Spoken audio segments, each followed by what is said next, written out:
So let's go ahead and get into the girls and what everybody's here for. Okay? And that's for me to talk about these crazy men on these own shows. Because that's what it's really about. It's about the crazy men and the desperate women who love them.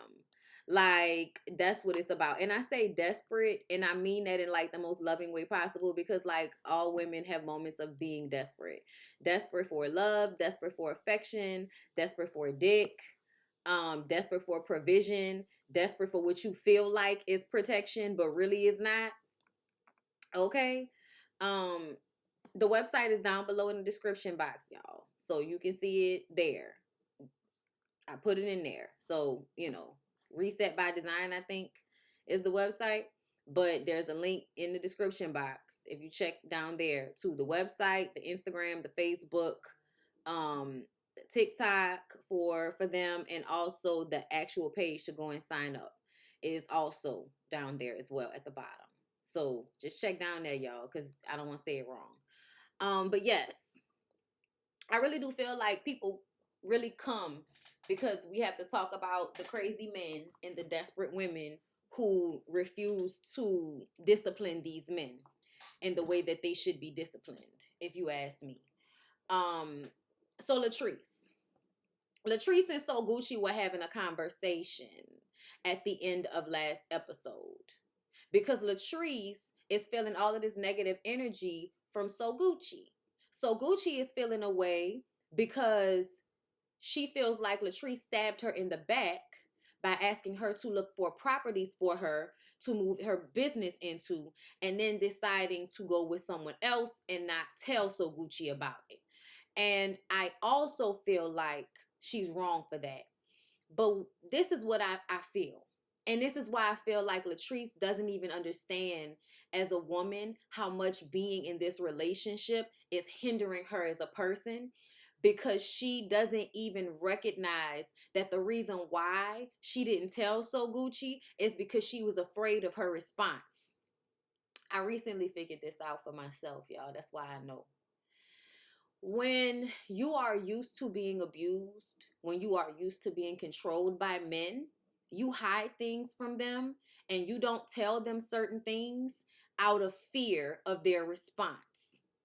And it becomes the way you handle most relationships, to the point where if you feel like somebody is going to be upset with you, if you feel like this is going to bother them in some way, you're just going to avoid it and not have the conversation.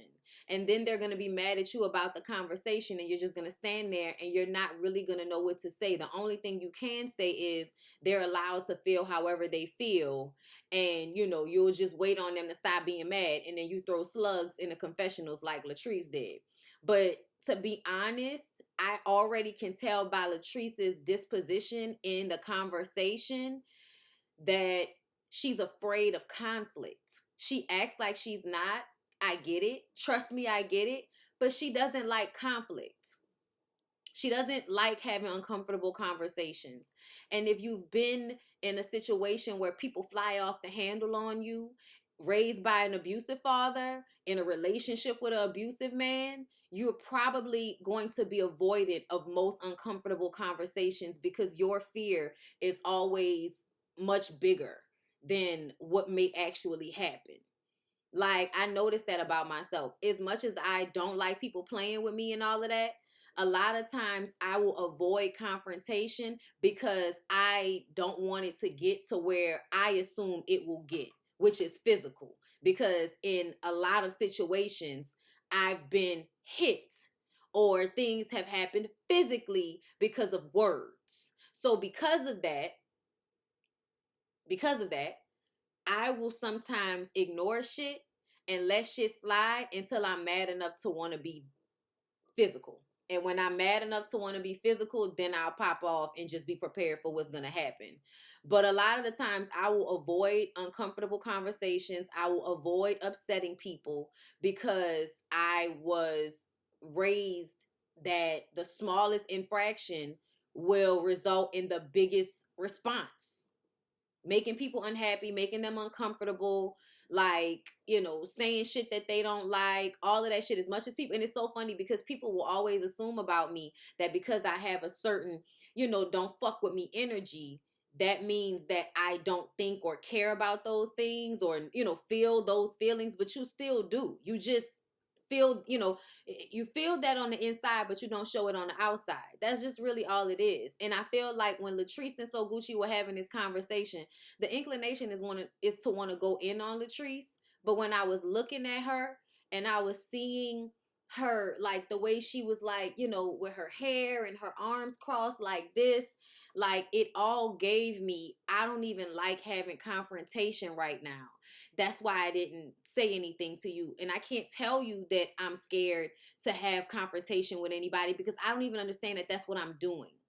I don't think she gets that that's what she's doing, because she really thinks that she's going to be able to work on her marriage and like separate it from everything that she has going on. But those types of relationships, they are showing you something. And honestly, Latrice will continue to have these experiences, not only with Cliff, but in her relationships with other people. She will continue to be mirrored, like that you need to stand up for yourself. You need to put yourself first.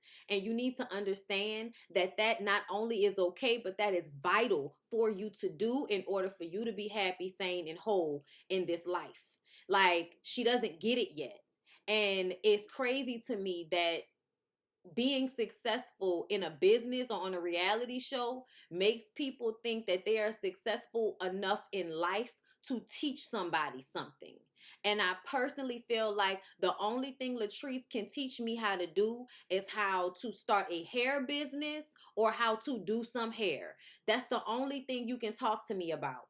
Having conversations about marriage and life and all of that, I don't feel like you can really give me any sound advice on that, because you're not sound in your shit. And that's just what it is. So I know people wanted to go in on Latrice, but honestly, I just felt bad for her. I felt bad for her because I feel like this is one of those situations where you've been raised to put yourself in a cage in your mind. And then you went and chose a man like your dad.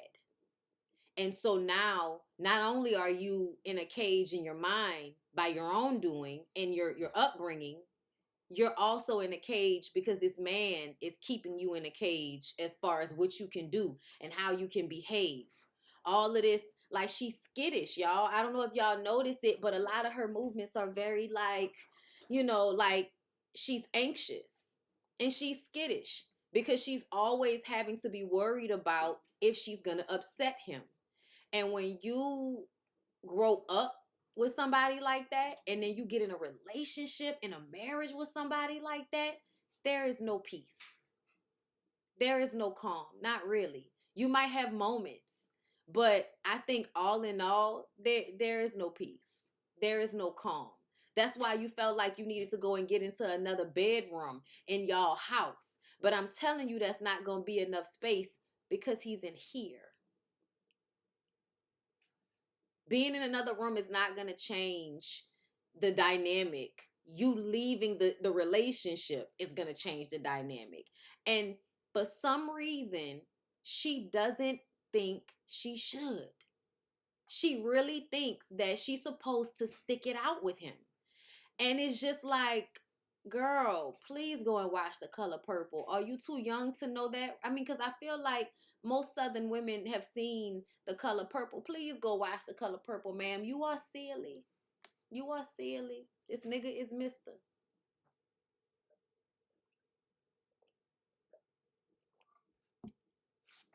Like, I can see it all over her, y'all.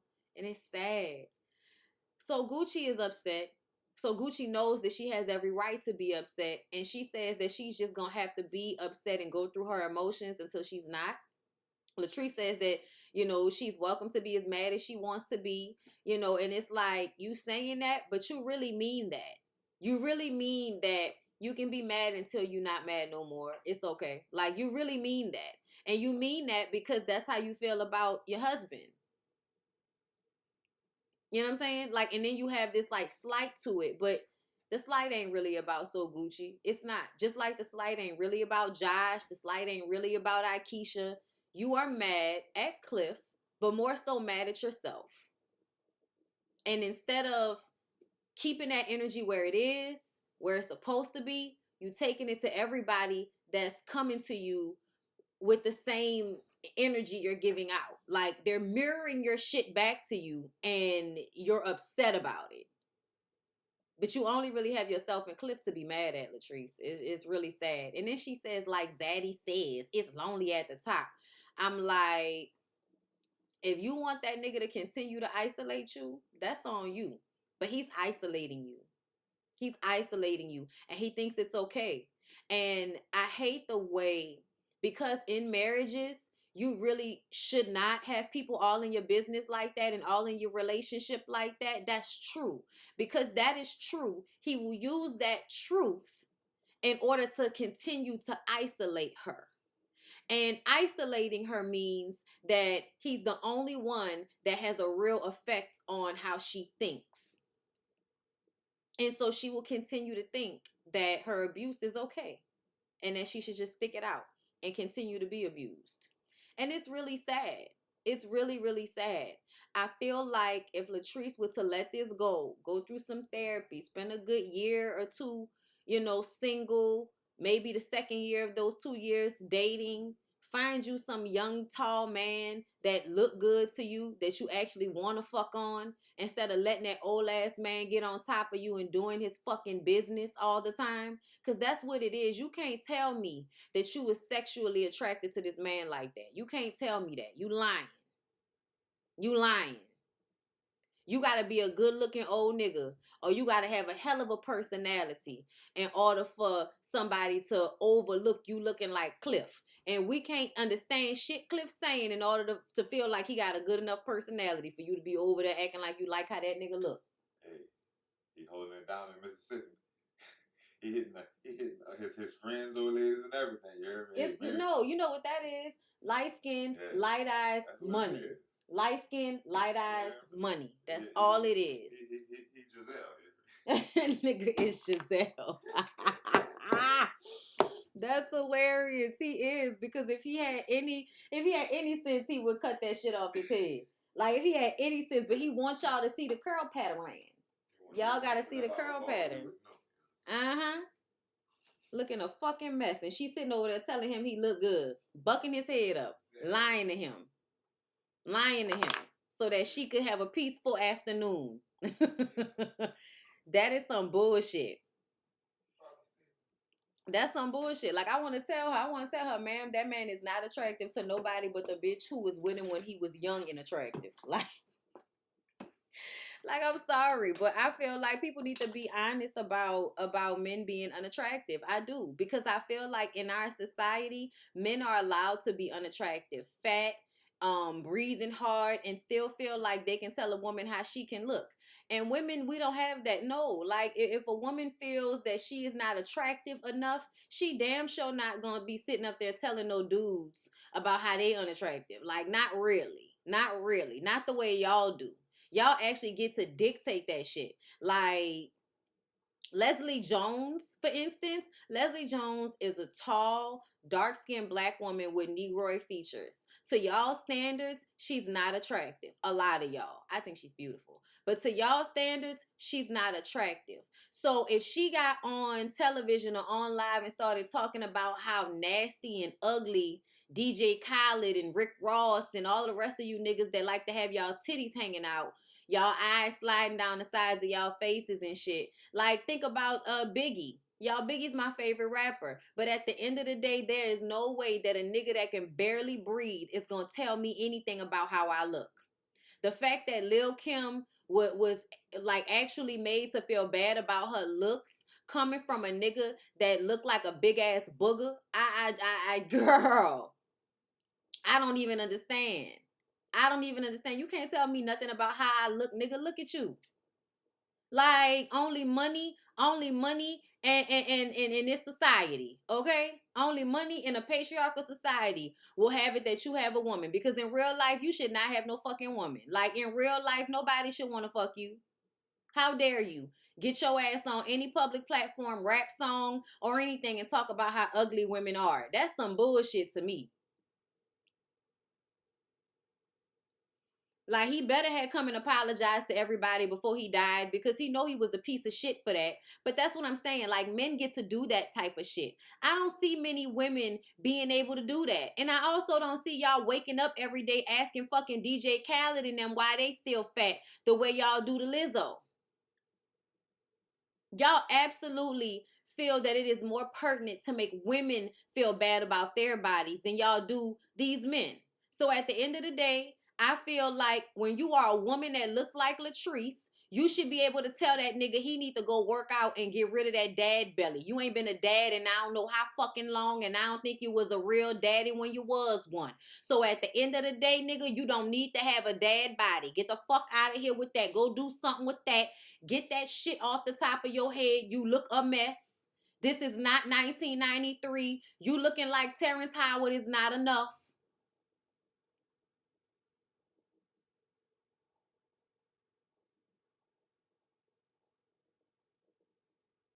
Do better. You need to match me. You don't match me. Him sitting up there telling her she not equal, and she can't keep it a buck and tell him that, nigga, physically we ain't equal. You ain't on my level neither. Like, you having money and me being young and beautiful should balance us off. Cause you don't deserve to be with me neither. The fuck? Yeah, I'm sorry, y'all. I'm at a place in my life where I feel like you should be teaching these young women to be strong in who they are and not take no shit from these niggas. Be difficult. Be difficult. What they gonna do? What they gonna do? Be difficult. Be difficult. Now, I ain't saying be ignorant, I ain't telling y'all to go try to fight no niggas. I won't be clear. Like, don't be out here putting yourself in harm's way. But at the same time, stop playing with these niggas and placating their feelings and coddling them. You not making me come. Your stomach too fucking big. You stink. Your hair look a fucking mess. Your breath stink. Get out of my face, right? Like, tell them all that shit. If you feel that way, tell them that shit. Fuck all that. Especially if they don't care about your feelings. Keep it a buck. Needs right. You can't even speak. I can't even understand what the fuck you saying. We need subtitles for you, nigga. And you think that you deserve to be with me just because you an old light-skinned nigga with money? I think you need to have a better attitude. I think you need to be grateful that a young bitch wanted to lay down with your old ass. Cause to me, I listen, dick is important. Dick is important. Does your dick work, old man? Are you sure? Or did you have to get your prescription of Cialis first?